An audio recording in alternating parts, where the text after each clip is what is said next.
Coming up on today's show. What's the right calendar that I should be using? Should I be using a paper calendar or should I be using a computer or a digital calendar? Rather than going out and buying the next best planner or going out and getting the next best app, we first have to figure out, well, what is the problem? I tell people to use your prime real estate for the stuff that really matters, right? The 12 Days of Organizing Tips, Part 1, today on Keeping You Organized.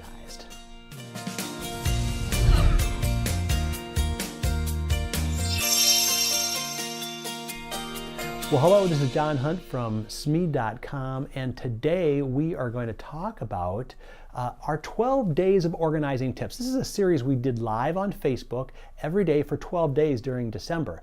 Now, in today's episode, we're going to cover some of those tips, the first 6, and we'll get it started off right now with Shauna Turner from theshaunamethod.com and Day 1 of the 12 Days of Organizing Tips. So people ask me this all the time. What's the right calendar that I should be using? Should I be using a paper calendar or should I be using a computer or a digital calendar? And really, that's not the distinction that's important. We are all different and we all resonate with different materials. Some people just really want that paper in their hands. Maybe it's a generational thing. I'm comfortable having the paper and the pen. Other people maybe really value some of the digital benefits, such as if I have lots of people on a team who are all following the same calendar, or lots of people in my family, and I want all the family members to be able to know who's where at any given time.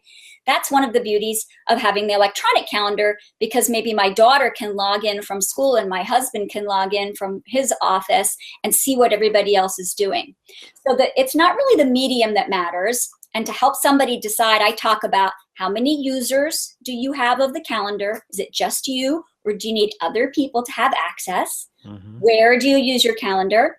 So some people are mostly in their homes and they don't need a calendar outside of their home very often. Then, for that situation, paper's terrific, And then I also try to talk to people about what is their sort of comfort level with different technologies. If someone really doesn't have a comfort level with an iPad or a computer, then they probably will do better with the paper calendar. Right. What really matters when you're picking the calendar is that you pick one that is 2 things. 1, that you trust, and 2, that you faithfully use.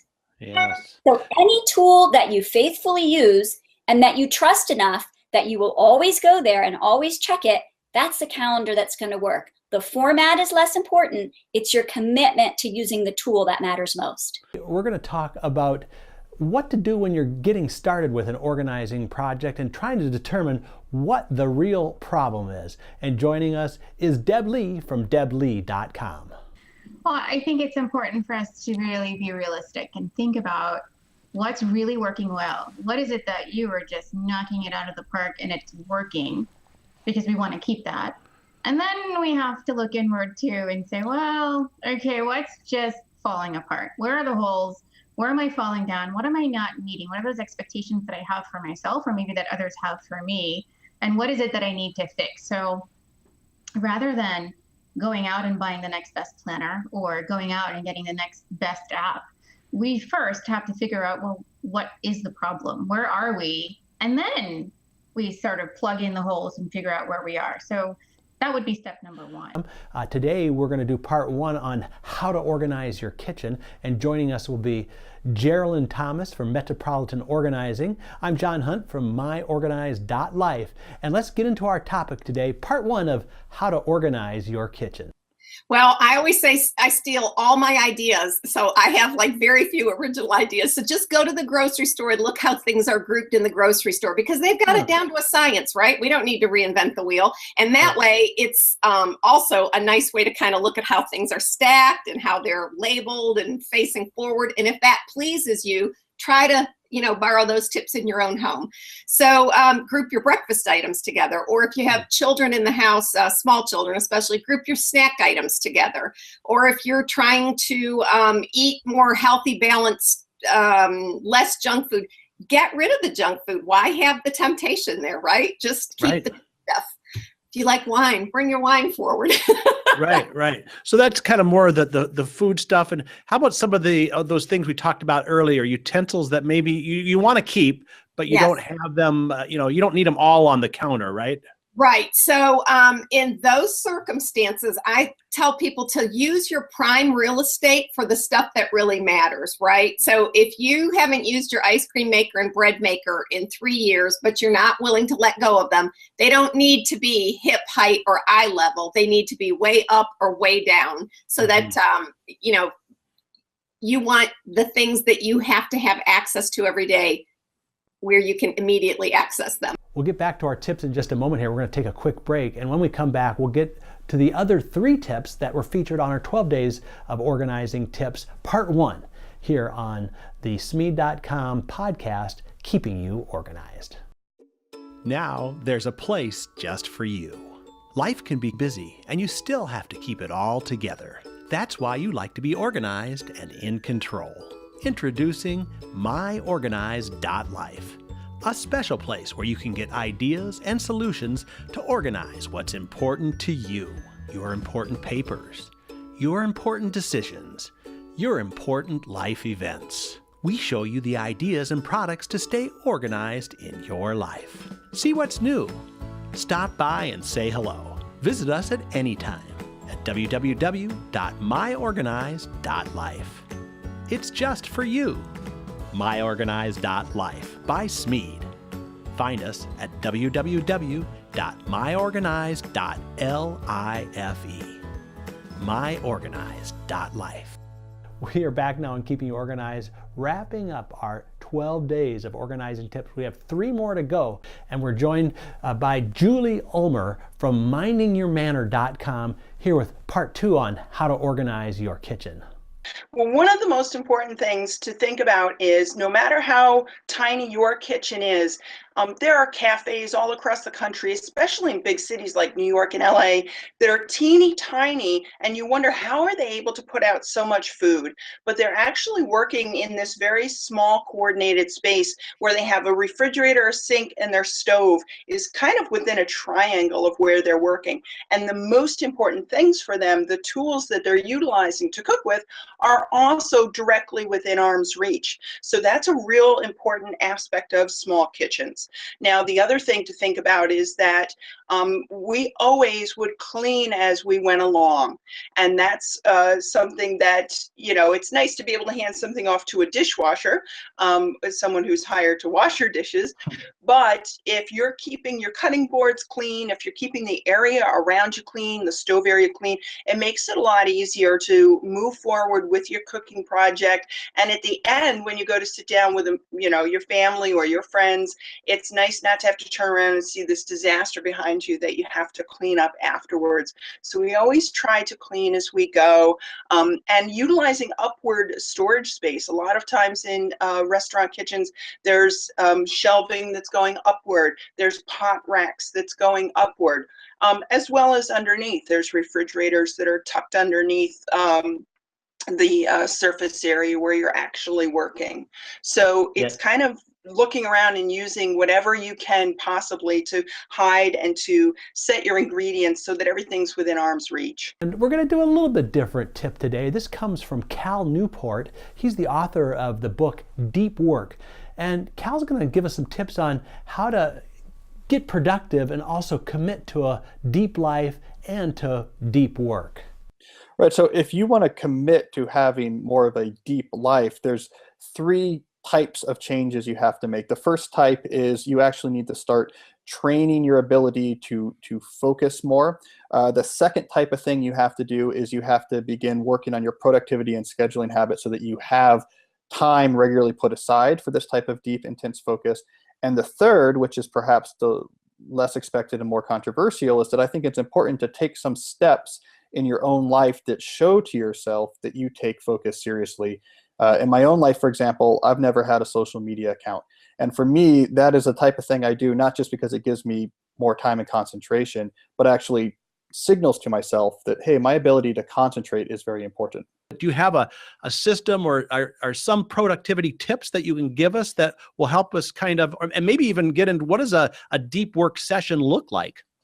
Yeah, it's a good question. If you have a ritual or routine that you do to start and end every deep work session, I get into the science of this in the book and the examples of it in the book, but this really helps because what happens is it allows you to slip into this mindset of deep work easier. So you don't waste as much mental energy and willpower changing your attention to something deep. So this could be as simple as you put a do not disturb sign on your office door, you shut it and you dim your lights, or something as complicated as you go for, a walk on a certain path, through the woods or the garden like Charles Darwin used to do.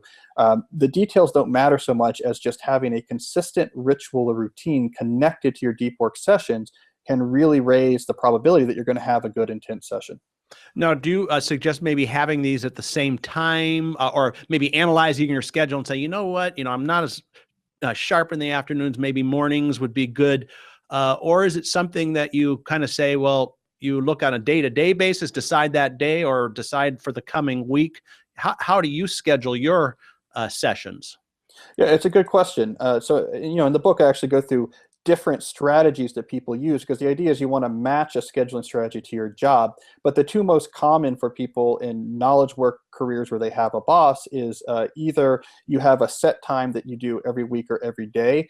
This is often for people early in the morning or maybe later in the afternoon. It's called the rhythmic method. The other common one is that you actually schedule the deep work a week in advance on your calendar and treat it like a meeting or appointment. So like anything else that you have scheduled on your calendar, that's then protected time. So if someone says, hey, can you jump on a call Wednesday at noon and you have deep work scheduled, you can just say, oh, I have a thing then, how about later? So depending on what your job is like, usually one of those two is going to be the best fit. I tend towards that latter one. I schedule my deep work on my calendar about a week in advance, like a meeting or appointment. We got one of our very special and favorite professional organizers, Linda Samuels, who's going to join us to talk about a very common problem, which is getting started when you're trying to get organized and how to take that first step and what are some of the roadblocks to it. So we're joined now with Linda Samuels from the other side of organized.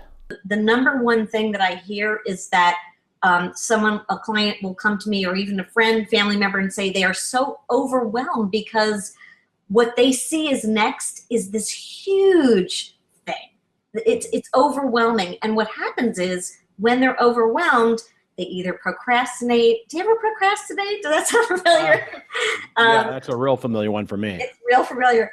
Or even more than procrastination, there's inaction. In other words, nothing happens. And so the first strategy is what I call go small. And really what that is instead of trying to think of all the steps and this huge project or whatever that big goal is, what is the next smallest, most doable step that you can take that will move you along? And what happens is, if you can think of what that next small, tiny, tiny step is, you automatically relax. You don't go into that fight or flight pattern, and you're able to move forward. And and really, the smaller you can make it, the better chance you have of success. And then what happens is you build off that. So instead of trying to figure out every single step, just look at the next smallest, the next tiniest step. Whatever is doable, do that, and then it propels you forward. Well, and I think kind of too, when people want to say, well, what is the next step? If you do some goal setting, you always hear like, set the big goal, then put it into intermediate goals or tasks, and then finally get it down into the real one thing at a time tasks. Isn't goal setting part of that, maybe that strategy? Well, it is. But again, I think there's so many ways to do goal setting. And sometimes that if it's too many steps that you've figured out in advance, for some, and not for all, but for some, it can just stymie you to inaction. Right. So I think that this strategy is good when wherever you are in the process, you're stuck. Right. And you might be stuck because you're thinking too big. So you can use this strategy for that. Well, that's it for today's episode. We've covered 6 of the 12 days of organizing tips. Come back next time. We'll have the other 6 tips which were part of our 12 days of organizing tips, which we did live on Facebook. So join us next time right here on Keeping You Organized.